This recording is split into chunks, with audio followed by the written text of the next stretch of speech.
안녕하세요. 토요미스테리 디바제시카입니다. 2009년 일본 이바라키현 한 병원에 손을 다친 남성이 치료를 받기 위해 들어옵니다. 그는 당시 24살이던 고마츠였죠. 건설 현장에서 일을 하는데 실수로 손을 망치로 내리친 겁니다. 사실 이 고마츠란 사람 얼마 전까지만 해도 아버지가 돌아가시고 우울과 방황의 시간을 보내고 있었습니다. 그러다 계속 이렇게 살 수 없다 싶어서 이바라키현에 이사를 왔고요. 또 얼마 전부터 막 건설 현장에서 일을 시작한 참이었죠. 그날 고마츠는 외과 치료를 다 받고 돌아가던 중 실수로 휴대폰을 떨어뜨리게 돼요. 이때 누군가 "저기요, 핸드폰 떨어졌어요" 하면서 폰을 주워줬는데요. 그게 바로 아내와의 운명적인 만남이었죠. 병원에서 사무직으로 일하고 있던 메구미 씨. 그녀는 휴대폰을 건네주면서 동시에 이 남성이 입고 있던 토목 작업복에 시선을 두게 돼요. 거기에 유명 만화 드래곤볼의 무늬가 새겨져 있더라고요. 이때 하는 말이 "어머, 드래곤볼 저도 좋아하는데." 그렇게 둘은 가벼운 대화를 나눴고 곧이어 동갑이라는 사실까지 알게 됩니다. 고마츠가 여기 이사 온 지 얼마 되지 않아서 친구가 없잖아요. 그러다 보니 동갑내기 여성을 알게 된 게 매우 설렜죠. 그는 메구미에게 자신의 전화번호 건넸고요. 그날 밤 연락을 받습니다. 처음에는 그저 친구끼리의 문자나 연락 정도였어요. 그렇게 한 달 정도가 지났을 무렵인데 고마츠는 평소처럼 메구미와 통화를 하던 중 문득 수화기 너머로 어린 여자아이의 목소리를 듣게 됩니다. "엄마, 이거 줘!" 아이가 있어요. 다름 아닌 메구미의 3살 난 딸이었죠. 그렇게 덩달아 알게 된 사실은 메구미가 1년 전부터 남편과 별거를 하는 중이었고 최근 이혼을 한 후 3살 된 딸을 혼자 키우고 있다는 점입니다. 두 사람이 솔직하게 이런 가정사까지 털어놓으면서 더욱더 돈독한 사이가 돼요. 그리고 만난 지 2개월 만에 동거를 시작하는데 이 또한 순조로웠습니다. 마침내 두 사람은 혼인신고를 하고 정식 부부가 되었죠. 결혼 1년 만인 2010년 8월 둘 사이에선 소중한 아들이 태어납니다. 고마츠는 너무 행복했어요. 마치 돌아가신 아버지가 자기를 위해서 이렇게 새로운 가족을 만들어준 것 같았거든요. 하지만 이 행복은 그리 오래가지 못했습니다. 고마츠가 운전을 하던 중 속도 위반에 걸린 겁니다. 사실 이건 불행이라기보단 법을 어긴 본인이 스스로 자초한 상황인 거죠. 근데 더 큰 문제가 있어요. 이 남자가 이미 4년 전에 무면허 운전, 게다가 업무상 과실치사 혐의로 집행유예 기간이었던 겁니다. 그런데 이 기간 중에 또다시 속도 위반 플러스 무면허 운전까지 적발된 상황. 이러면 가중처벌을 피할 수 없죠. 결국 그는 체포되었고 아내와 자식들 홀로 둔 채 그대로 감옥에 수감돼요. 4개월 뒤에 출소를 하긴 했지만 이미 다니던 회사에서는 잘리고 말았습니다. 그렇게 출소를 했지만 그런 기록이 남아있다 보니 선뜻 받아주는 회사가 없어요. 단기로 아르바이트를 전전해야 했고 이렇다 보니 집안의 가세는 점점 기울어져 갑니다. 또 이 와중에 고마츠와 메구미 사이에서 또 다른 아들 한 명이 태어나고 그러다 2014년 5월에 쌍둥이까지 태어나요. 아니 그럼 지금 도대체 몇 명이냐? 부부 2명에 메구미 딸, 첫째, 둘째 아들, 또 쌍둥이까지 무려 7명의 대가족이 되어버린 거죠. 엄마 메구미는 완전히 육아에 집중해야 했고요. 고마츠는 이들을 모두 먹여 살리기 위해서 이력서를 계속 돌립니다. 다행히 운 좋게도 택배 회사에 취업을 할 수 있었죠. 한편 메구미 또한 치과에서 조무사로 일을 하면서 직업을 구하게 돼요. 이렇게 양쪽이 맞벌이로 하면서 생활은 점차 안정되는 듯 했죠. 하지만 2016년 6월 막내 쌍둥이들이 한 2살쯤 됐을 무렵인데 고마츠가 회사에서 트러블을 참지 못하고 결국 일을 때려치고 맙니다. 동시에 메구미도 계약 기간이 종료되면서 실직 상태가 됐고요. 지금 둘 다 직업이 없어요. 가족은 또다시 위기에 빠졌는데 특히나 이때 메구미의 불만은 극에 달했습니다. 사실 남편 고마치의 가장 큰 단점, 이게 너무도 치명적이었던 거예요. 일단 그는 참을성이 없어요. 회사에서 조금이라도 하기 싫은 일을 시키거나 또 문제가 생기면 아이씨 나 회사 그만 다닐래 하면서 때려쳐요. 그게 이미 몇 번이나 반복되고 있었죠. 애가 지금 5인데 너무 무책임한 남편입니다. 반면에 메구미는 어떻게든 이 아이들을 먹여 살리려고 끝내는 단란주점에서 알바를 시작합니다. 남편 노발대발하면서 반대했지만 아니 그럼 당장 우리가 뭐로 먹고 사냐. 생활을 하기 위해서 방도가 없어요. 곧이어 고마츠도 자동차 유리 매장에서 일을 시작하거든요. 남편이 직업을 잡긴 했죠. 근데 7가족, 애들은 계속 커가고 생활비는 턱없이 부족했기 때문에 메구미는 단란주점을 그만둘 수 없었습니다. 그러던 어느 날 평소 메구미의 퇴근 시간은 보통 밤 12시에서 새벽 1시 사이예요. 하지만 날이 갈수록 아내가 이걸 훌쩍 넘기더니 새벽 3시, 새벽 4시에 들어오는 일이 잦아지는 거예요. 그래서 남편이 너 왜 자꾸 늦게 들어오냐 물어보니까 가게에 같이 일하는 여자애들이 고민이 있다고 해서 그거 들어주다 보니까 늦었어 라고 답합니다. 그러던 어느 날에 늦게 퇴근하는 아내의 손에 못 보던 물건들이 하나씩 있다는 걸 알게 돼요. 선물인 것 같은데 아내는 손님들이 준 거라고 둘러댔고요. 9월 30일. 이날은 아이들의 운동회가 있던 날입니다. 오랜만에 가족이 다 함께 오붓한 시간을 보냈어요. 운동회도 참여하고 줄다리기도 하고 그렇게 운동회가 끝나고 부부가 먼저 차에 타서 아이들을 기다리고 있었는데 시간이 지나도 애들이 나오질 않는 거예요. 그래서 이때 아내 메구미가 여보 내가 갔다 올게 애들한테 데려올게 하면서 자리를 떴는데 바로 이때 남편의 눈에 무언가가 눈에 들어왔죠. 바로 아내가 두고 간 휴대폰이었습니다. 그는 떨리는 마음으로 휴대폰을 열었고 그렇게 판도라의 상자가 열리고 맙니다. 보니까 아내가 어떤 낯선 남성과 주고받은 메시지들이 쭉 나왔어요. 이 둘 사이의 대화는 다정했고 누가 봐도 연인 간의 문자 내용입니다. 잠시 후에 메구미가 아이들 데리고 돌아왔는데 이때 남편 고마츠가 기다리지도 않고 바로 따져 물어요. 너 지금 이 메시지 뭐냐? 근데 이때 아내의 반응이 뜻밖이었죠. 자기가 저지른 불륜을 부정하지 않았고 오히려 기다렸다는 듯 말합니다. 나 당신이랑 이혼하고 싶어. 며칠 후인 10월 2일 고마츠는 상대 남성의 신상을 캐냈고요. 그의 아파트 앞에서 잠복을 시도합니다. 얼마 후 집으로 들어오려는 그 남성을 가로막고서 내가 메구미 남편이다. 우리 대화 좀 하자. 이렇게 말해요. 근데 이때 남성의 반응이 아내와 비슷합니다.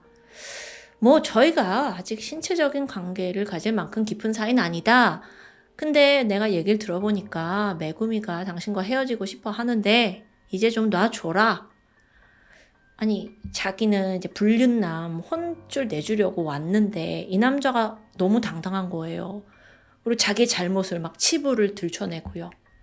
거기에 기가 눌렸는지 고마츠가 물러서게 되죠. 집으로 돌아온 그는 다시 한번 아내를 설득해보기로 합니다. 하지만 아내는 이혼 신고서를 건넸죠. 이미 아내가 채울 칸은 다 채워져 있습니다. 그러니까 메구미는 마음을 정리한 거예요. 더 이상 그녀의 마음을 되돌릴 수 없다라는 생각에 그는 결국 이혼 서류에 사인을 했고요. 그리고 그날 새벽 늦게까지 두 사람은 앞으로 양육비는 어떻게 할 거냐, 거처는 어떻게 할 거냐 많은 이야기를 나누었습니다. 10월 4일 아침 고마츠는 일찌감치 차를 몰고 향한 곳은 가까운 바닷가였습니다. 근처 호텔을 잡더니 출장 마사지사를 불러서 좀 즐기고 있었어요. 그리고 이후에 빠칭코장에 들어가더니 게임을 즐깁니다. 잡생각을 없애려고 했다는데 여전히 마음이 심란했죠. 그러다 그는 대로변을 걷다가 눈에 보이는 큰 마트에 들어갑니다. 앞에 서서 잠시 고민을 하더니 그날 고마츠는 밧줄과 함께 주방용 칼을 구매합니다. 그가 다시 집에 돌아간 시각은 늦은 저녁이었습니다. 이날 메구미는 저녁으로 야키 우동을 준비했어요. 평소 고마츠가 가장 좋아하는 메뉴였죠. 7명 온 가족이 둘러앉아서 엄마가 해준 야키 우동을 막 맛있게 먹고 있는데 고마츠가 돌연 눈물을 흘립니다. 이제 다시는 이 7명이 갖는 시간이 없겠지라는 슬픈 생각이 떠올랐대요. 그래서 이때 애들도 아빠 왜 울어? 라고 물었는데요. 아이들이 오히려 막 아빠를 달래줘요. 어쨌든 그렇게 식사가 끝이 납니다. 그날 밤 그는 오랜만에 아내와 한 방에서 잠에 들었습니다. 아무래도 온 가족이 함께 보내는 마지막 날이어서인 듯해요. 왜냐하면 다음 날 고마츠가 나가기로 되어 있거든요. 사실 고마츠는 이미 아이들의 선물을 사서 아까 식사 전에 다 나눠줬어요. 그날 정말 저녁 시간대는 아이들 신나하면서 웃음소리가 넘쳐났죠. 식사 후에 애들 목욕까지 다 시켜주고 아내와 잠자리에 누운 건데요. 그는 쉽게 잠에 들진 못했습니다. 이 집이 아내 메구미 명의라서 아내와 아이들한테 집을 주고 자기는 짐을 싸서 내일 나가야 합니다. 그렇게 생각을 하던 중 문득 고마츠는 이 모든 게 너무 억울하다라는 생각이 들었어요. 아니 바람핀 건 메구미인데 왜 내가 나가야 하지? 그렇다가도 사실 이 이혼의 기여가 더 큰 건 자기라는 것도 알고 있죠. 가장임에도 불구하고 성격 다혈질이죠. 툭하면 회사 그만두죠. 그렇다고 이 5명이나 되는 애들을 자기가 양육한 것도 아니었거든요. 오히려 손찌검을 해서 문제가 된 적도 있습니다. 하지만 고마츠는 그러한 자기 잘못을 되돌아보기보다는 그저 가족이 없어진다. 나는 이제 혼자다. 나는 억울하다. 라는 마음만 가득했습니다. 그게 꼬리를 물다 보니 내가 이 집을 나가면 이제 그놈이 여기에 들어와서 사는 건가? 이 생각이 들자 화가 치밀었어요. 그리고 동시에 전날 사둔 흉기가 떠올랐죠. 새벽 4시 39분 고마츠는 곤히 자고 있는 아내 메구미를 내려다보았습니다. 그의 손에는 식칼이 쥐어져 있었어요. 고마츠가 내린 결론은 하나입니다. 가족 모두를 죽이고 나도 죽는다. 어차피 가족을 죽이고 나면 누군가에게 빼앗기지도 않는다. 라는 너무도 위험하고 한심한 논리였죠. 그 첫 대상은 아내입니다. 자다가 공격을 당한 메구미는 소리 한번 지르지 못하고 그대로 사망했고요. 다음으로는 11살 첫째 딸, 7살 둘째 아들, 5살 셋째 아들, 그리고 마지막으로 3살 된 쌍둥이들까지 누워있는 아이들을 차례로 공격했어요. 그런데 그 과정에서 아이 한 명이 깨어납니다. 아빠 왜 그래요? 하지만 이미 이성을 잃은 고마츠에게 부성애란 완전 싹 사라진 상태였어요. 그는 매정하게도 아빠를 부르는 그 아이까지 모두 살해합니다. 잠시 후 집안은 고요해졌습니다. 고마츠는 이곳저곳에 휘발유를 뿌렸고 또 거기서 자신도 삶의 마지막을 맞을 생각이었어요. 라이터를 떨어뜨리면서 빠르게 휘발유에 불이 붙어가는데 막 활활 타올랐죠. 그러면서 고마츠의 옷자락에도 불이 붙게 돼요. 그때 순간 뜨거워! 고마츠는 살고 싶어졌습니다. 불이 너무 뜨거워요. 그리고 내가 여기서 왜 죽어야 하지? 그는 반사적으로 불이 붙은 옷을 벗어 던지고 바로 집 밖으로 나와서 인근 공원으로 달려갑니다.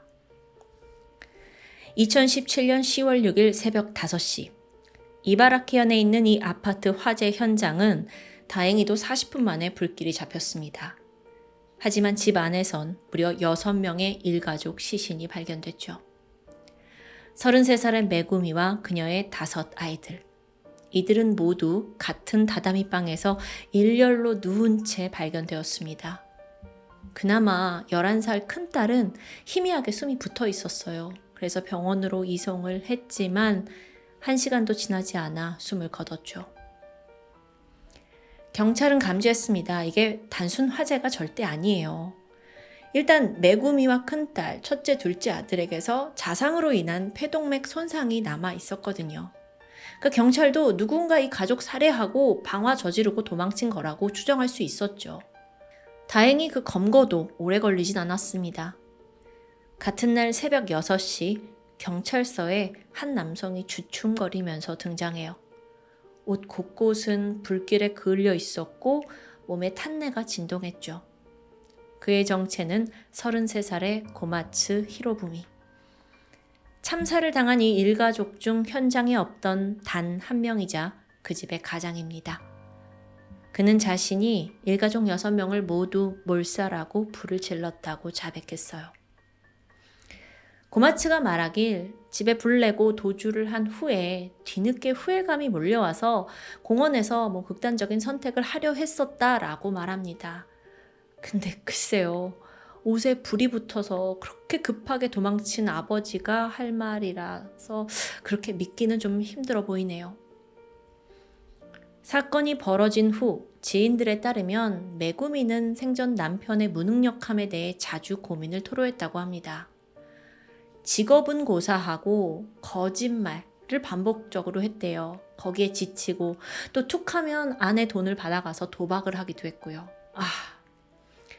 이런 남편과 제발 헤어지고 싶어 하던 그런 아내였는데 결국 되돌아온 건 돌이킬 수 없는 비극이었죠.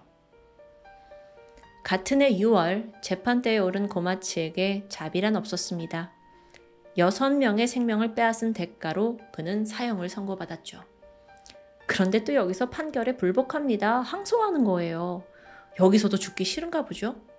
항소는 기각되었습니다. 오늘 스토리를 쭉 들어보면 아내의 불륜이라는 파트가 나옵니다. 배신당한 그 분노를 이해 못하는 건 아니죠. 하지만 이 모든 것 또한 내가 자신이 초래했다고 생각하지는 않나 봐요. 어쩌면 이 사람은 애초에 이런 대가족을 가질 자격조차 없는 사람처럼 저는 생각이 되거든요. 아니 애들은 무슨 죄냐고요. 여러분, 오늘 스토리는 사실 고마츠의 옥중수기를 토대로 재구성되었습니다. 그렇다 보니 사건 전에 그가 어떤 심정이었는지가 좀 더 평소보다 자세히 묘사되어 있었는데요. 그렇다고 해서 우리가 고마츠의 입장에 완전히 동요된 건 아니었던 것 같아요. 결론은 하나, 당신의 살인에 그 어떤 것도 변명이 될 순 없겠죠. 고마츠는 그저 일가족을 살해한 매정한 아버지다 라는 사실에 변함은 없을 겁니다. 지금까지 토요미스테리 디바제시카였습니다.